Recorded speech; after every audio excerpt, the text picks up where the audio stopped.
बताई कि चीज़ें जो हैं वो नाकामी की तरफ जा रही हैं। मैं आगे चल के आपको बताता हूं कि नाकामी क्या है, उसके लिए जिम्मेदार कौन है, लेकिन जो बड़ा फड्डा पड़ा हुआ है वो है मामला आसिफ मुनीर साहब की एक्सटेंशन का वक्त करीब आते आते एक टेंशन का माहौल पाकिस्तान में बन गया है। अब देखें ना, PMLN के ऊपर या जो एस्टेब्लिशमेंट की चहीती पॉलिटिकल पार्टी जिसको 17 नशिस्तों से उठाकर 2/3 अक्सरियत दिलवाई गई है, अचानक से उसके और उसके कीमती ब्यूरोक्रेट्स के ऊपर करप्शन के मामला आ रहे हैं, खबरें निकाली जा रही हैं।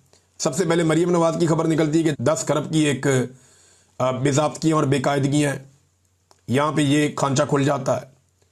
उसके बाद पता चलता है जी कि जो सुथरा पंजाब है उसके अंदर अरबों रुपए जो है वो कहाँ गए किसी को कुछ पता ही नहीं है, उसका एहतसाब होना चाहिए। फिर ब्यूरोक्रेसी के ऊपर डंडा चलना शुरू हो जाता है। तो मल्टीपल चीज़ें साथ साथ हो रही हैं और इनको हवा भी दी जा रही है।